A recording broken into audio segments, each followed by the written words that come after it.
Eu queria partilhar com vocês agora no Salmo 119, a partir do versículo 32. A partir não, somente, o versículo 32. Salmo 119, versículo de número 32. Salmo 119, versículo de número 32.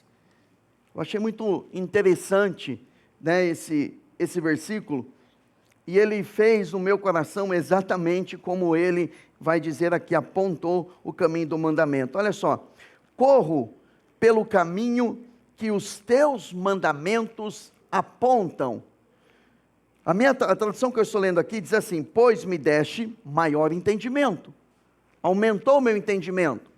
O texto colocado aqui diz: pois deste ânimo ao meu coração. Irmãos, é impressionante a revelação que o Senhor traz dentro desse versículo.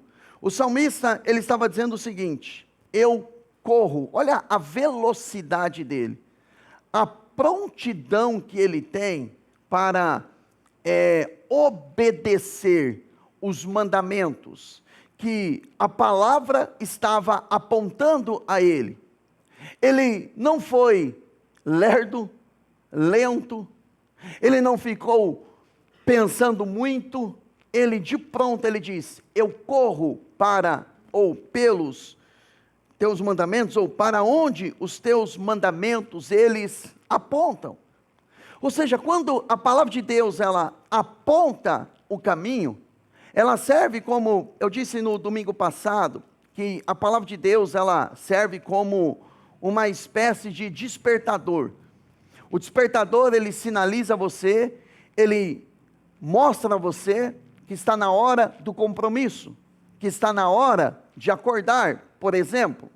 No entanto, o despertador, ele não tem a função de nos tirar da cama, ele não tem a função de tirar a nossa roupa, nos dar um banho, nos arrumar, nos perfumar e dizer para nós: vai lá para o compromisso. Não, ele tem a função de apenas apontar o horário, ou seja, a hora, o momento. Agora, eu e você podemos fazer como quem nunca fez isso, atire a primeira pedra, quer dizer: não, tocou aqui, mas só 5 minutos. Já fez isso? Você acorda, perdeu o horário do serviço, perdeu o horário do compromisso, pelo bendito 5 minutos. Algumas pessoas, a palavra de Deus, ela está apontando uma direção, ela está apontando algo para ela, mas ela é tão vagarosa que ela está perdendo, ela não está correndo. Paulo fala para a igreja da Galáxia, a carta que ele escreveu aos Gálatas, ele diz: vocês estavam correndo na verdade, quem impediu vocês? Quem paralisou vocês? E Paulo diz: essa persuasão não vem daquele que os chamou. Nós precisamos tomar muito cuidado com algumas palavras persuasivas que vêm de alguém ou na nossa mente para nos impedir, ou nos bloquear, ou nos neutralizar, ou nos fazer recuar do caminho da verdade que nós estávamos caminhando. Na verdade, não é nem caminhar, era correr, ou seja, é de pronto. Nós podemos pensar muito a respeito de um convite que fazem a nós, de uma direção que alguém aponta a nós, porém, correr deve de ser nos mandamentos de Deus. Quando ele aponta, eu não tenho que pensar, eu tenho que praticar. Por quê? O efeito de correr nesse caminho foi algo que o Espírito mostrou ao meu coração, que esses caminhos, ou esses mandamentos que o mandamento, ou seja, o caminho que o mandamento está apontando, ele vai me dar um maior entendimento, ou, como diz a tradução aqui, ele vai me dar ânimo ao meu coração. Quando você parte pelo fundamento que é a palavra, não vai lhe faltar ânimo, não vai lhe faltar vigor, não vai lhe faltar graça, não vai lhe faltar o favor de Deus, porque tudo que você precisa, o ânimo que você precisa, você vai encontrar dentro da palavra de Deus. É por isso que quando você vem a um culto, por exemplo, você pode chegar desanimado, você pode chegar triste, você pode chegar deprimido ou oprimido, como muitas vezes chegamos à casa do Pai assim, de tamanhas lutas, batalhas, situações adversas que enfrentamos durante o dia a dia, ou durante a semana, ou os embates da vida. Mas, quando nós paramos e ouvimos a palavra, entendemos o que Deus quer de nós, e corremos para essa direção, nós percebemos que vem ânimo, que vem vigor. É por isso que você nunca sai da mesma forma no ambiente de adoração e de aprendizagem da palavra de Deus. Por isso que Davi, no meio de uma guerra, ele escreve o Salmo 27, e ele diz: uma coisa eu pedi ao Senhor e a buscarei. Eu não só pedi e virei as costas esperando que isso caia, dos céus até mim. Eu pedi e a buscarei, que eu possa morar na casa. Lógico que casa aqui é o ambiente da presença, para contemplar a tua formosura, adoração e aprender. Então, guarde isso no seu coração. Adoração, entendimento que vem da palavra. Adoração, entendimento que vem da palavra. Vai gerar ânimo no seu coração e vai fazer de você uma pessoa que tem o vigor de Deus, que tem a graça de Deus, e você não vai parar no meio do caminho. Você vai prosseguir, porque Deus, Ele é contigo. Você vai prosseguir, você vai avançar, porque há uma palavra de Deus sobre você. Porque é uma palavra que você recebeu do Pai, e essa palavra, ela vai, obviamente, apontar o caminho, a direção. Eu, recentemente, a minha esposa estava assistindo uma mensagem do Daniel Lara, e ele estava dizendo que, embora era uma mensagem sobre liderança, mas ele estava dizendo algo que, durante toda semana, nós ouvimos isso no domingo pela manhã, na semana passada, na verdade ela estava ouvindo, e eu entrei no momento ali, peguei uma parte daquela ministração, e aquilo prendeu meu coração. Ele diz o seguinte, ele dizia o seguinte: olha, se você observar, os grandes homens de Deus da Bíblia, eles não possuem palavras, muitas palavras, digo no sentido de quantidade de Deus, eles tinham poucas palavras, mas a diferença deles é que eles tinham poucas, mas eles acreditavam naquela palavra, naquilo que Deus disse. Não precisavam ficar buscando confirmação de Deus. Eles tinham aquilo convicto no coração deles, e eles prosseguiam naquela caminhada. Então, aquilo que você tem da parte de Deus, você precisa perseverar naquilo, ainda que você não ouça uma repetição. É bom quando Deus repete o que Ele falou. O próprio salmista diz: uma vez falou Deus e 2 vezes eu ouvi. Ou seja, eu dou mais atenção, eu dou atenção duplicada àquilo que Deus fala, do que propriamente aquilo que as pessoas falam. Uma vez Deus falou, 2 vezes eu ouvi. Então você tem uma palavra de Deus, Ele apontou o caminho, segue nesse caminho, ainda que venham outras vozes, apontando outros caminhos, existe um caminho só. Salvação, obviamente, Jesus, Ele é o único caminho, mas também, vocacionalmente falando, também existe um caminho, que é o caminho que os mandamentos apontam. Sempre é o caminho da obediência, sempre é o caminho da intimidade, o caminho do relacionamento com Ele, da proximidade com Ele. Então, não negocie isso em nome de Jesus. Amém, amados? Tá bom? Acordei com essa palavra e eu queria dar continuidade agora a esse culto. E vamos à palavra. Abra sua Bíblia, Juízes, capítulo de número 15. Juízes, capítulo 15.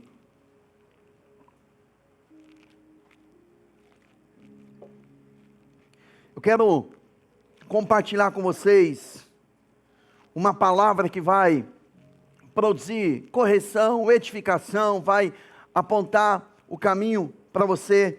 Eu quero falar sobre o fluir de Deus e a transformação da vida do homem. Na verdade, é uma mensagem que, algum tempo atrás, num ambiente de oração, o Espírito Santo partilhou ao meu coração, trouxe ao meu coração essa mensagem. Fiquei meditando, orando sobre ela, e hoje já vai ser o segundo culto. Embora no culto anterior nós falamos a respeito apenas, demos um enfoque do fluir de Deus na vida do homem. Nós tivemos aqui pessoas que foram batizadas no Espírito Santo. Tivemos alguns jovens que nos procuraram, alguns mandaram mensagem, outros falaram particularmente que oraram em línguas, foram batizados no Espírito Santo, falaram em línguas pela primeira vez. Foi um derramar do Espírito Santo, tanto no culto da noite, quanto no culto da manhã, na semana passada. Hoje, uma irmã, Marli, ela é membro aqui da nossa igreja, no culto da manhã, ela contou a mim antes do culto, ela entrou no escritório, chorando ali, sentou, e começou a chorar por uma experiência que ela viu o seu filho de 5 anos ter.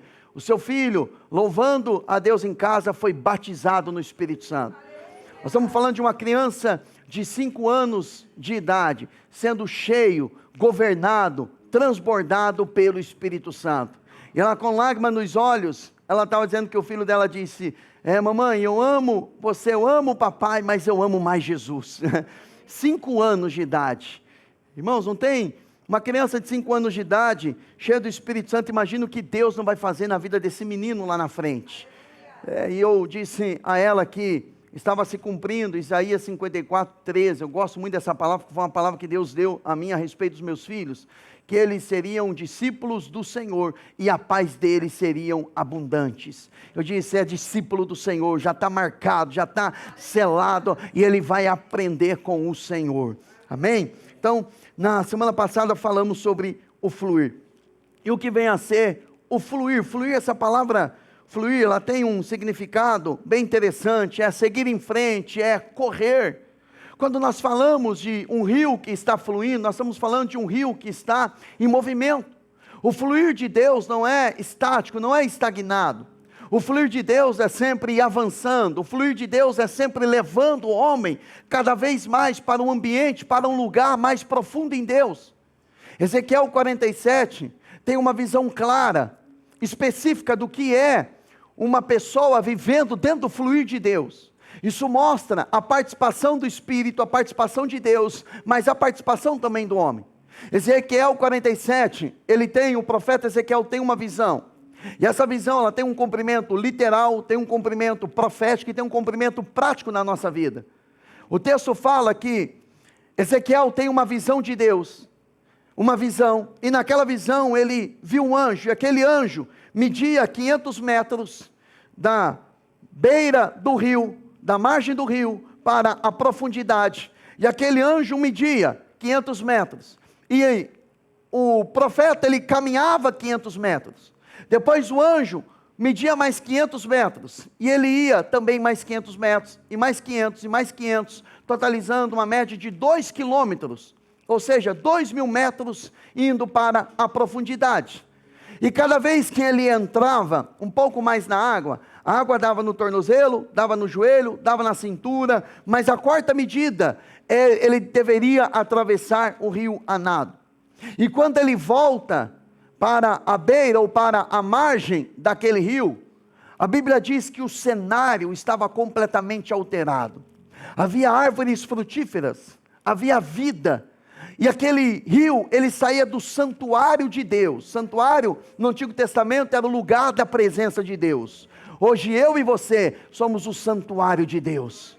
Ele não habita em templos feitos por mãos humanas, mas o Espírito Santo, ele habita dentro de mim, e ele habita dentro de você. E é isso que a Bíblia diz, literalmente, ele habita. Embora usamos essa expressão, Deus me visitou, que às vezes nos dá a ideia de alguém que veio, fez um benefício a nós, deixou uma marca em nós, e depois foi embora. É um termo que nós usamos para falar de sensações e percepções, ou de algumas experiências que temos, vez ou outra com Ele. Mas a grande verdade, biblicamente falando, é que Ele mora, é que Ele permanece em nós. Acaba o culto, você vai para casa, Ele vai com você. Você vai deitar na cama, vai dormir, Ele vai com você. Você vai acordar amanhã, vai para o trabalho, Ele vai com você. Você vai para a escola, vai para os seus afazeres, Ele vai com você. Então onde você for, Ele estará dentro de você, porque você é a habitação dEle. Agora, uma vida no Espírito, mergulhada, rendida ao rio de Deus, ao fluir de Deus, nos leva a ver cenários à nossa volta completamente transformados. Como por exemplo, eles viram árvores frutíferas. O fruto servia de alimento e a folha servia de remédio.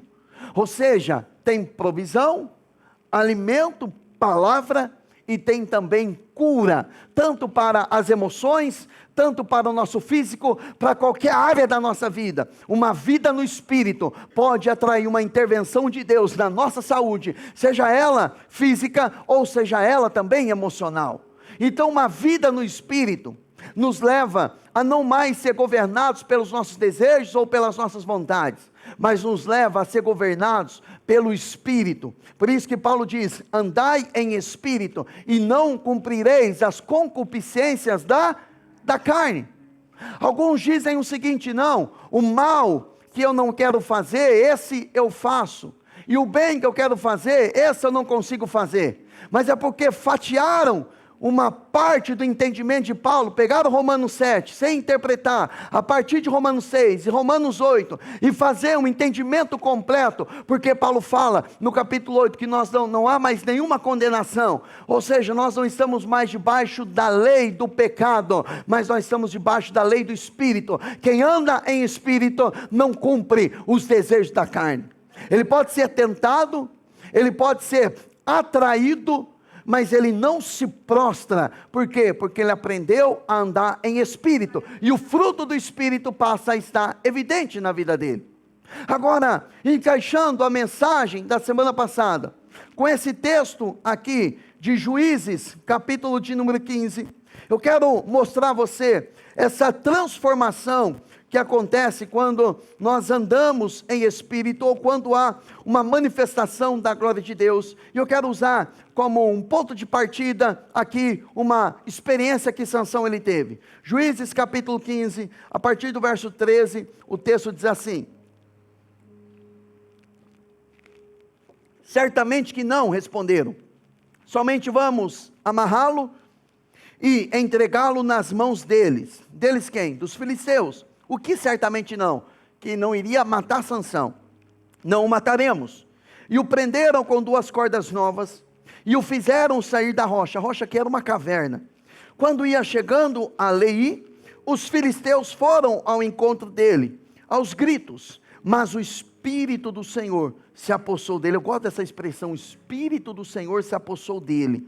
As cordas em seus braços se tornaram como fibra de linho queimada, como um fio chamuscado, e os laços caíram das suas mãos. Encontrando a carcaça de um jumento, pegou a queixada e com ela matou 1000 homens.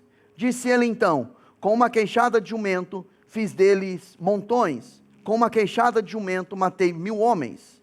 Quando acabou de falar, jogou fora a queixada, e o local foi chamado Ramate-Leí. Sansão estava com muita sede e clamou ao Senhor: deste pela mão de teu servo esta grande vitória. Morrerei eu agora de sede para cair nas mãos dos incircuncisos? Deus então abriu a rocha que há em Leí, e dela saiu água. Sansão bebeu, suas forças voltaram, e ele recobrou ânimo. Por esse motivo, essa fonte foi chamada em Acoré, e ainda está em Leí. A palavra Leí significa queixada de jumento. Então, Sansão vem mudando nomes, Sansão vem mudando até o ambiente territorial onde ele estava. Por causa dele ter usado aquela queixada de jumento, o nome daquela cidade é mudada para Leí.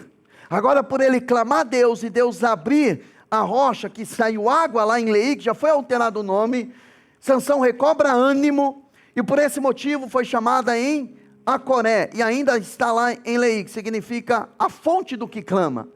Esse nome estranho aqui, em Acoré, significa a fonte do que clama. Sansão liderou durante 20 anos Israel, no tempo do domínio dos filisteus. Irmãos, esse texto ele é muito interessante, e ele tem muitos ensinamentos de Deus para nós.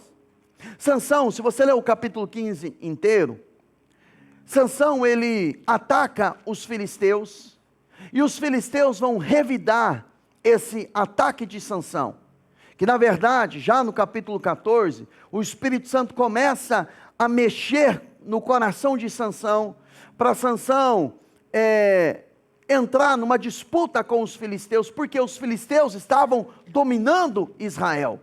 E Deus havia levantado Sansão para ser um libertador, libertar Israel da mão dos filisteus. Aquele sentimento de injustiça, de indignação, de ser dominado pelos filisteus, não vinha da mente de Sansão, não vinha do cansaço, do sofrimento que Sansão e Israel estava tendo. Mas na verdade, aquele sentimento vinha do próprio Espírito Santo, porque Deus havia levantado Sansão para ser um libertador da nação de Israel da mão dos filisteus. Os filisteus eram um povo conhecido pela sua habilidade em manejar espada, escudo. Tanto é que em Êxodo capítulo 13, quando Deus tira o povo do Egito, e o povo está indo em direção à terra prometida, eles deveriam de trilhar um caminho que eles iriam se deparar com os filisteus. E Deus disse: eu vou fazer esse povo dar a volta pelo Mar Vermelho, para atravessar o Mar Vermelho, porque se eles forem em direção aos filisteus e verem a guerra, eles não estão preparados para a guerra e eles vão recuar. É interessante que Êxodo capítulo 13, Deus diz que o povo, vendo a guerra, eles queriam voltar, mas o texto também diz que eles estavam preparados para lutar. Parece que é antagônico, parece que não há um consenso. É que na verdade, Deus olhava para aquele povo, e enxergava naquele povo capacidade para lutar, mas aquele povo não enxergava essa capacidade, e Deus olhando para o coração deles, e vendo que eles estavam preparados, mas o entendimento deles é que eles não estavam preparados, então eles retornariam. Você já parou para pensar, que aquilo que você está pensando em voltar atrás, porque você diz que não é o tempo que você não está preparado, Deus olha para você e diz: você está preparado sim. Algumas pessoas, elas imaginam, elas pensam algo equivocado a respeito delas. Embora o apóstolo Paulo fala que nós não devemos pensar além de quem nós já somos, mas também nós não podemos pensar aquém de quem nós somos. Uma identidade restaurada, saber quem somos em Cristo, quais as habilidades que Deus nos deu, já nos coloca um pé fora do cativeiro, já nos coloca um pé dentro do plano e do propósito de Deus para as nossas vidas.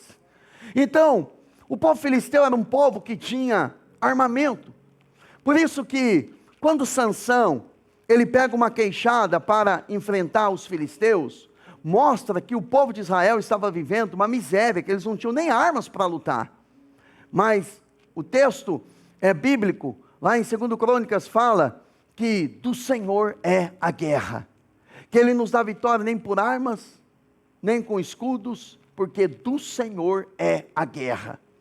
Tem coisa que nós vencemos, não é com medicamento, tem coisa que nós não vencemos com tratamento. Eu não estou minimizando o efeito, também estou dizendo não estou orientando ninguém para não fazer tratamento, não é isso, mas eu estou dizendo que tem coisas que Deus faz na nossa vida que não tem a ver com os homens, não tem a ver com a ciência, é milagre, e milagre não se explica, milagre se vive, milagre se desfruta.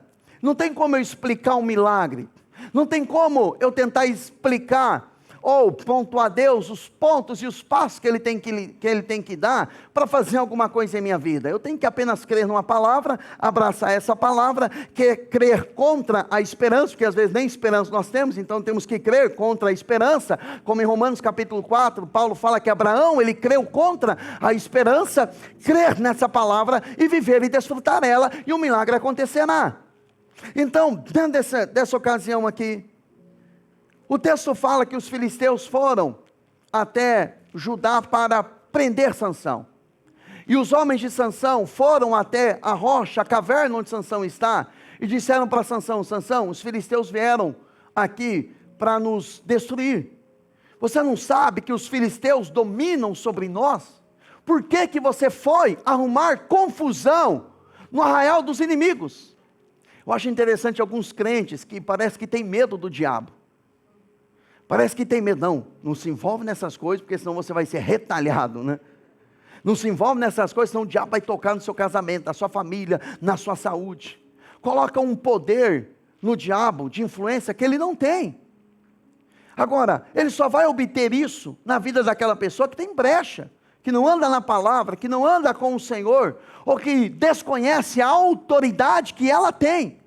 Agora, aqueles homens foram até lá, e Sansão disse: olha, não matem vocês a mim. Ele estava cercado por 3.000 homens, e ele diz: olha, não matem vocês a mim, vocês podem me entregar então para os filisteus. E eles amarraram o Sansão, porque eles estavam dominados pelos filisteus. Eles amarram Sansão, e eles vão entregar Sansão para os seus inimigos.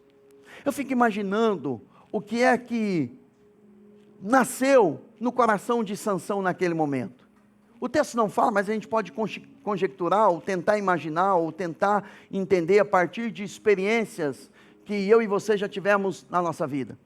Talvez veio o sentimento de traição, sentimento de rejeição, de indignação, por ver os seus irmãos, ao invés de lutar junto com ele, ao invés de não aceitar o domínio dos filisteus, se rebaixarem a tal ponto de entregar o seu próprio irmão Sansão.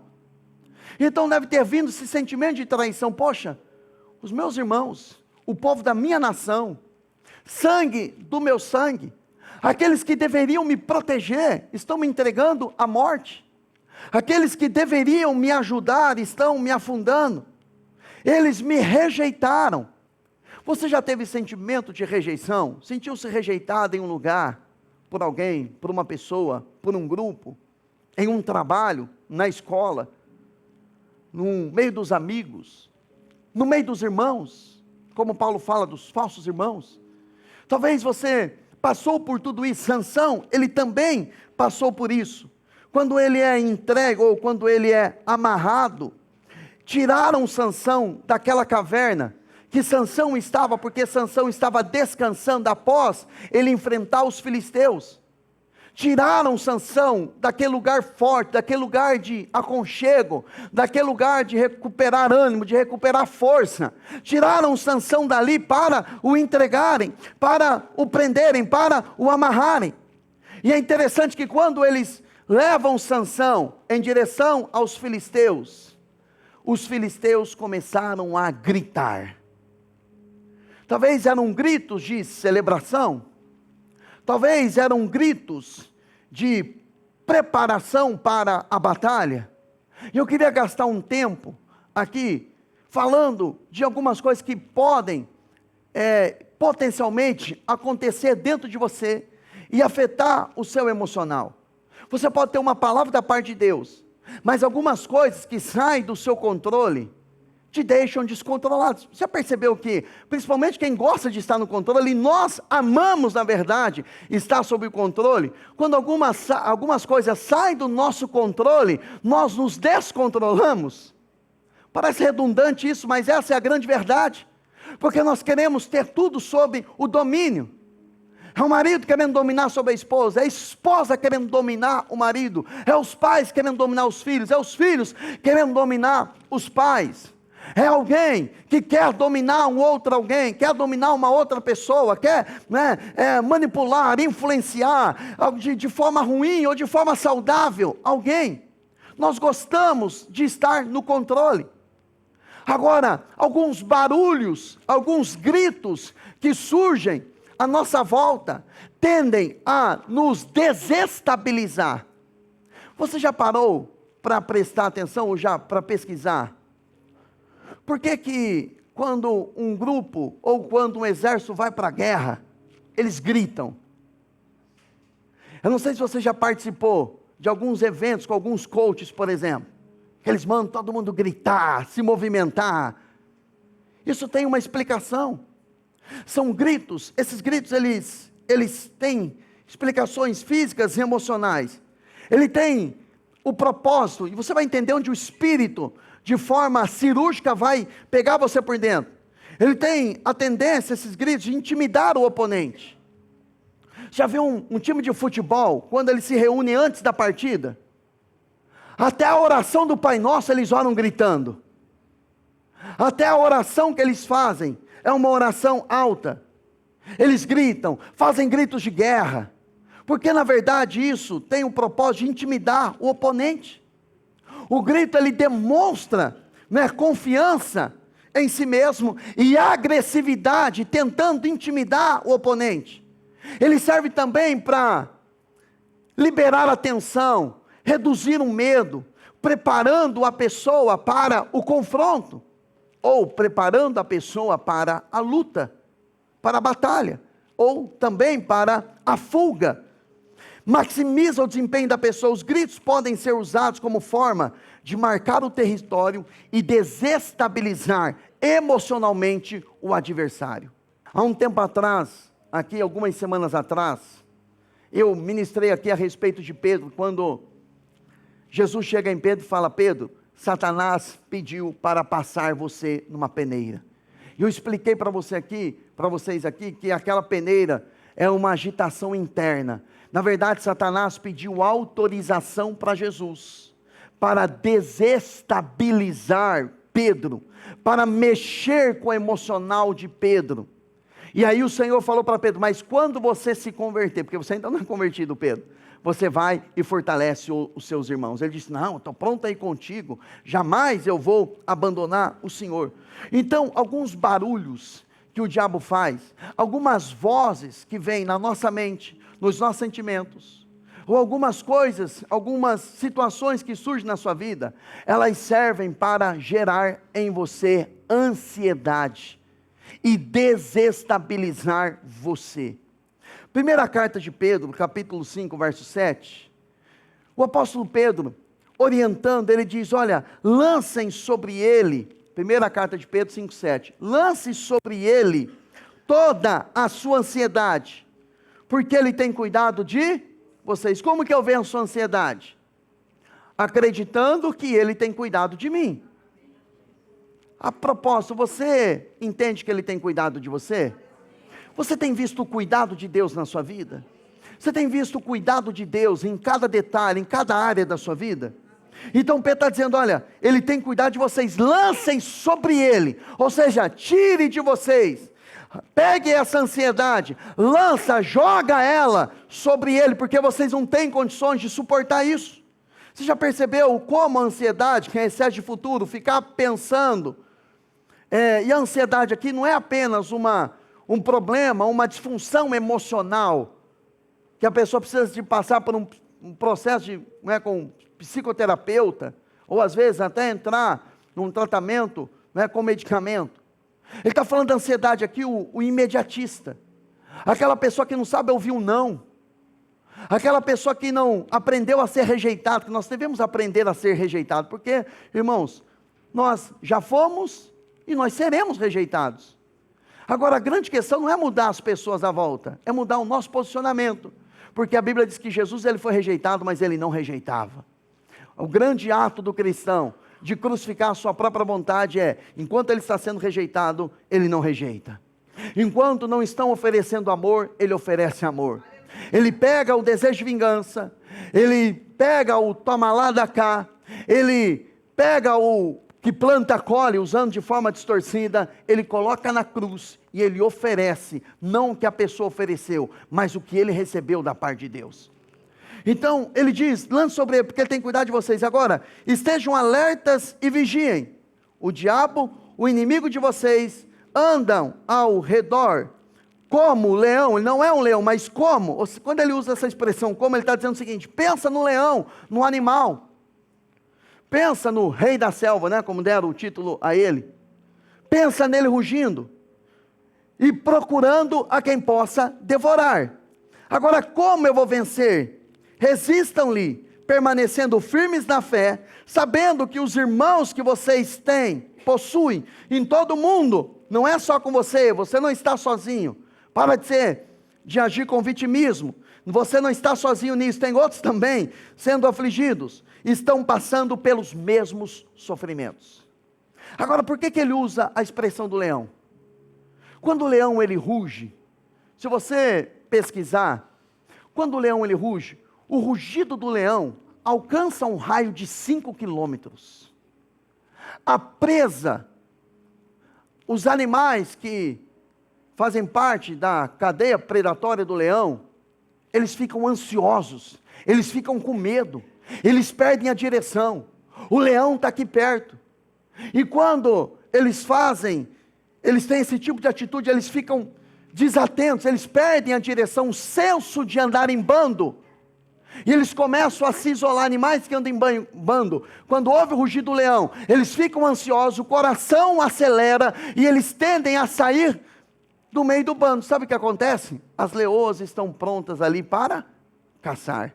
Elas só estão esperando, porque faz parte da tática.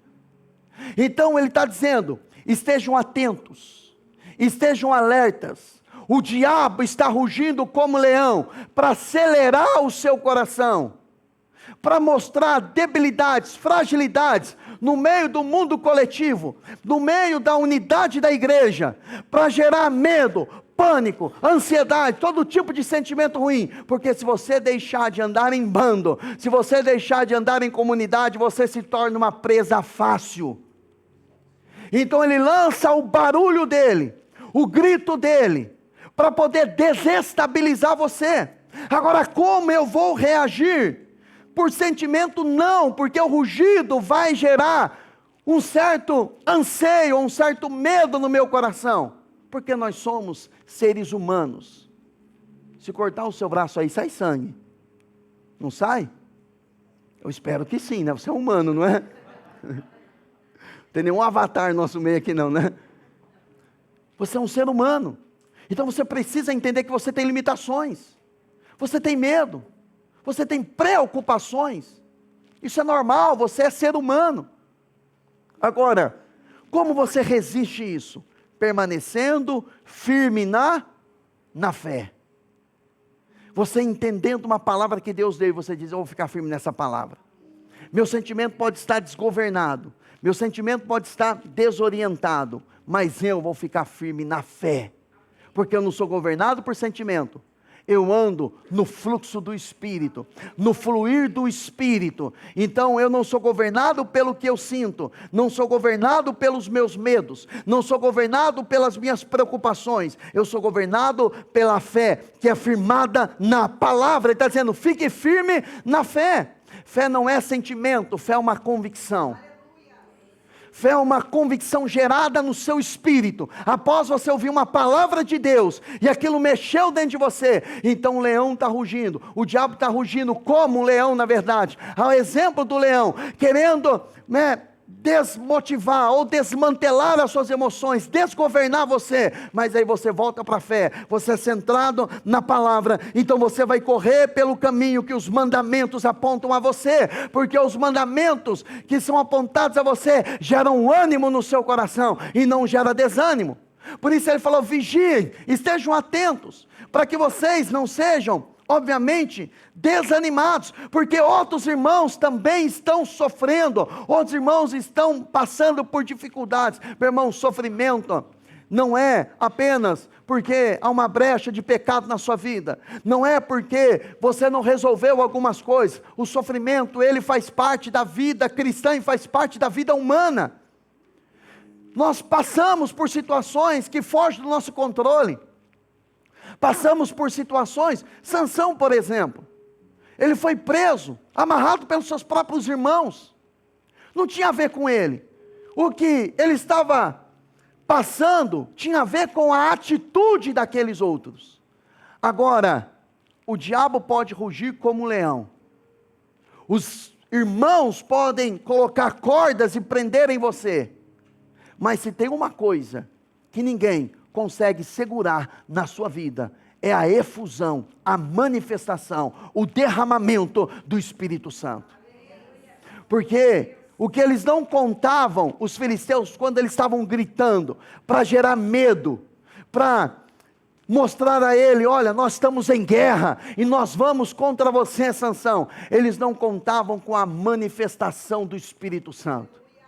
Porque enquanto Sansão estava sendo levado pelos irmãos, Sansão, ele recebe uma manifestação do Espírito, e a Bíblia diz que o Espírito Santo se apossou de Sansão, se apoderou de Sansão. Essa palavra apoderar significa dar a ele habilidade para ele avançar, para ele correr, para ele fluir, para ele prosperar, para ele dar bom resultado. Ou seja, cordas humanas que aqueles homens prenderam, os gritos dos inimigos, dos filisteus, não eram suficientes para paralisar a palavra e a unção que estava sobre Sansão. Porque Sansão, ele não estava debaixo do seu governo, ele estava a partir daquele momento debaixo do governo do Espírito. Quando você entra debaixo do governo do Espírito, laços emocionais que prenderam você, situações traumáticas que prenderam você, que jogaram você no medo, tudo isso cai das suas mãos. Um problema emocional, ele é potencializado a partir do momento em que uma pessoa negligencia uma vida no espírito. Mas problemas emocionais, eles são minimizados a partir do momento que você tem uma vida no espírito. Tem lutas que eu passo, que eu enfrento até hoje. Como timidez, por exemplo, pode não parecer, mas é o que eu luto todo dia. Eu acredito que Deus deixou essa marca em mim até para me fazer lembrar que não sou eu, mas é o Espírito dele. Que até hoje, apesar de ter 25 anos caminhando com Jesus, 24 anos pregando a palavra, até hoje quando eu vou subir no púlpito, isso é todo culto, todo momento em que eu vou ministrar, dá um frio na barriga, parece que é algo que eu vou fazer que eu nunca fiz, parece que é algo que eu nunca pratiquei, parece que é a primeira vez, mas aí eu crucifico a minha vontade, crucifico o meu querer, crucifico o meu temperamento, eu crucifico os meus pensamentos, que muitas vezes vêm como incapacidade, como inferioridade, e quando vem isso latente e evidente no meu coração, eu lembro de quem me chamou e da unção que está sobre a minha vida. Então Sansão, naquele momento, ele percebe essas cadeias caindo das mãos de Sansão, das mãos dele. E ele arrebenta aquelas cordas como se fossem fios chamuscados, queimados. Já viu um barbante queimado? Um bebezinho arrebenta ele. E eram cordas novas. Então, aquelas prisões emocionais que acometeram você, elas são quebradas pela presença de Deus em você. Agora, o Sansão, quando aquela unção vem sobre ele, ele não tinha muitas coisas, ele não tinha nada nas mãos. Ele estava com os filisteus que eram armados até os dentes, usando essa expressão. Mas eles não tinham a presença. Sansão não tinha nada, mas ele tinha a presença. E apenas com uma coisa simples, ele conseguiu matar 1000 homens. Quando você tem a presença de Deus na sua vida, com pequenos detalhes, pequenas coisas, poucas coisas que você tem, o Espírito Santo tem a capacidade de potencializar isso, de fazer com que isso se torne ainda mais evidente, faz com que os seus dons sejam aflorados, fazem com que as suas habilidades, elas sejam potencializadas, a partir daquilo que o Espírito Santo traz a você. Em 2 Timóteo, capítulo de número 2, a partir... Perdão, 1 Timóteo, capítulo, 2 Timóteo, 2 Timóteo, capítulo de número 1.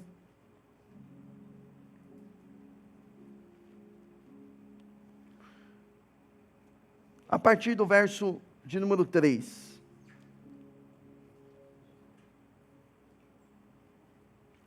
O apóstolo Paulo vai orientar alguém que estava sendo intimidado a retroceder.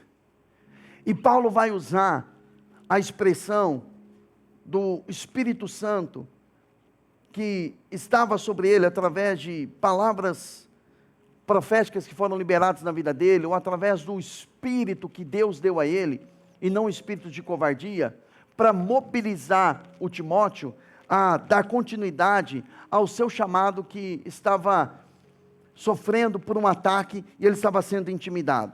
E Paulo vai dizer o seguinte, verso 3, dou graças a Deus, a quem sirvo com a consciência limpa, como serviram os meus antepassados, ao lembrar-me constantemente de você, noite e dia, em minhas orações. Paulo conversando com Timóteo. Lembro-me das suas lágrimas e desejo muito vê-lo, para que a minha alegria seja completa. Então Timóteo era alguém que chorou juntamente com Paulo, ou chorou para Paulo. Recordo-me de sua fé não fingida, que primeiro habitou em sua avó Lóide e em sua mãe Eunice, e estou convencido de que também habita em você uma fé sincera, uma fé verdadeira. Por essa razão, ou seja, por tudo isso que você já tem, ou por quem você é, Timóteo, torno a lembrar-lhe que mantenha viva a chama do dom de Deus que está em você, mediante a imposição das minhas mãos, pois Deus não nos deu espírito de covardia, mas de poder, de amor e de equilíbrio. Então ele estava falando para Timóteo: Timóteo, lembra dessa fé não fingida que você tem. Eu oro por você noite e dia, Timóteo. Eu lembro das suas lágrimas. Eu lembro que você chorou para mim, que você chorou comigo. Lembra, Timóteo, que o dom que você recebeu foi numa experiência em que eu impus as mãos sobre você, liberei palavras proféticas que vieram para você. O dom de Deus começou a fluir na sua vida. Lembra, Timóteo, não apague isso, mantenha viva a chama do dom. A chama aqui é a visão de um fogo ardendo. Mantenha esse dom avivado. Mantenha esse fogo no seu dom, mantenha esse fogo no seu chamado, no seu ministério. Não perca isso, Timóteo. Por quê? Porque você não recebeu um espírito de covardia. O espírito que está sobre você é o Espírito de Deus. Então não aceite a intimidação que Nero estava tendo, que os falsos irmãos estavam dando a ele. Não aceite isso. Timóteo, você tem o Espírito de Deus sobre você. Não se deixe levar pela covardia, não se deixe levar pelo medo. Tem algumas traduções traduziram dessa forma: não se deixe levar pelos seus sentimentos, ou pelo rugido do diabo como um leão, tentando amedrontar você. Aviva esse dom, porque o Espírito que Deus deu a você é um Espírito de poder, de amor e de equilíbrio.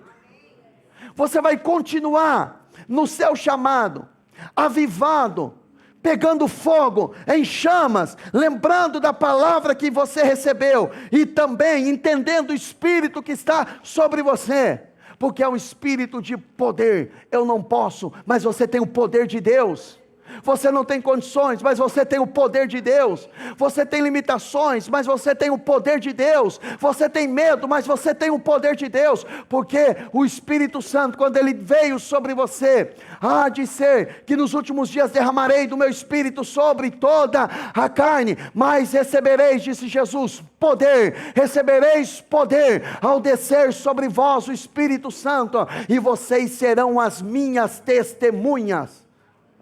Vocês receberão poder. O poder não é nosso, a habilidade não é nossa, o poder ele é de Deus. Então você não precisa se acovardar. Lembra-te de quem habita em você. E o Sansão, quando ele, com aquela queixada, ele vence 1000 homens. E aí depois vem o cansaço, vem a exaustão. Ele chega no seu limite, ele chega no ápice do seu cansaço, do seu desgaste, e ele faz uma oração: pelas mãos do teu servo deste grande livramento, agora eu vou morrer de sede? O Senhor vai me deixar morrer de sede? Certamente não, porque Deus abre uma cavidade na rocha, e aquela rocha começa a brotar água. Lembra do povo de Israel quando sai do Egito? O Senhor vai nos deixar morrer aqui? Nos tirou do Egito para morrer de sede nesse deserto? Porque eles se depararam com uma água, com uma fonte de água que era chamada de Mara, que significa, a palavra Mara significa amarga. São águas amargas. E aí Deus dá uma direção, e aquela água é transformada em água potável, em água saneada, em água que eles poderiam beber. em águas que eles poderiam desfrutar, águas que eles poderiam recobrar ânimo. Então, o mesmo milagre que ele fez, tirando água da rocha também, numa outra ocasião, ele tira a água da rocha para satisfazer os homens, né, o povo de Israel.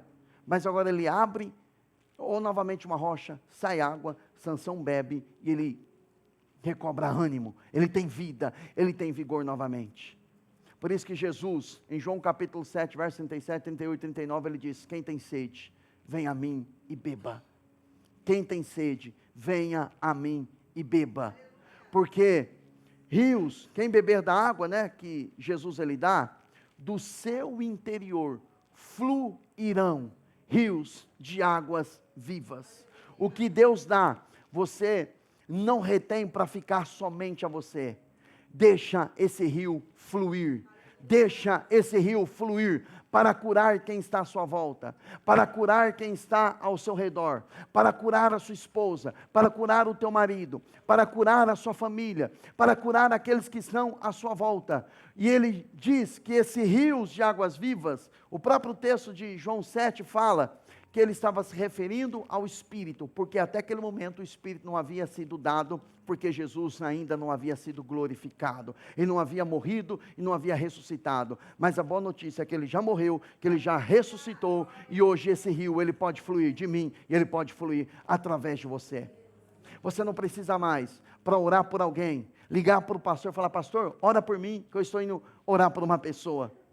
Pastor, olha, eu vou orar, eu vou expulsar um demônio. Ora muito por mim, pastor, porque eu vou expulsar um demônio. Eu preciso da sua cobertura. Ah, meu irmão, se você entender o rio que está fluindo dentro de você, você não vai ficar mais caminhando atrás de homens e mulheres de Deus, correndo de um lado para o outro, indo atrás de A, de B e de C, porque você vai entender que a fonte não está no Bruno, a fonte não está no João, no Pedro, na Maria, no Joaquim, sei lá o nome da pessoa. A fonte, ela está dentro de você, porque o Espírito, ele mora e ele habita dentro de você.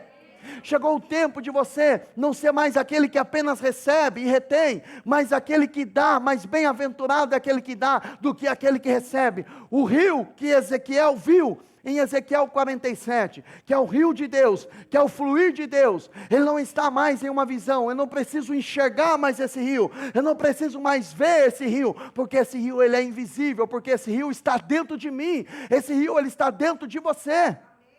Você está entendendo por que Satanás quer paralisar você? Com a covardia, com o medo, você entendendo ou pensando que não tem poder, ou você sendo uma pessoa desequilibrada, que ora quer muito uma coisa, ora não quer mais nada. Meu irmão, chegou o tempo de você entrar no equilíbrio de Deus, de fazer as coisas de forma equilibrada. Eu estava falando com um rapaz, que eu conheço ele há pelo menos 12 anos. Pensa num garoto incrível, quando ele está na presença de Deus. E um dia eu dizendo a ele, eu disse para ele: fulano, você é muito intenso. Quando ele está na presença de Deus, ele quer orar, quer jejuar, enche até o meu saco, no bom sentido, que quer ficar perto, quer jejuar, me dá um livro, pastor, vamos orar junto. Mas quando ele se desvia, meu irmão, ele vai para o fundo do poço. No fundo do poço, não consegue ter equilíbrio. Ou vive muito uma coisa em Deus, ou vive muito uma coisa no mundo.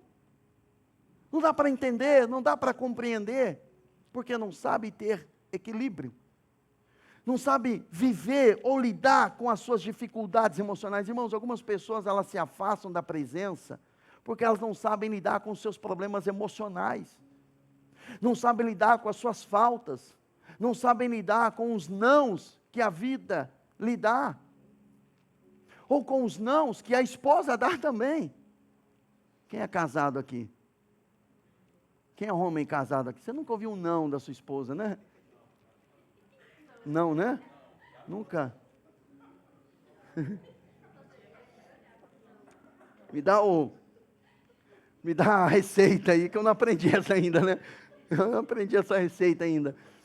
Você que é esposa, que é mãe, você nunca recebeu um não? Você nunca recebeu um não na escola, um não no trabalho, um não da vida, um não de Deus. E você precisa aprender a lidar com isso, senão você vai começar a buscar em outras fontes. Na hora da necessidade, você vai buscar em outras fontes. E a Bíblia fala, bebe a água da tua cisterna.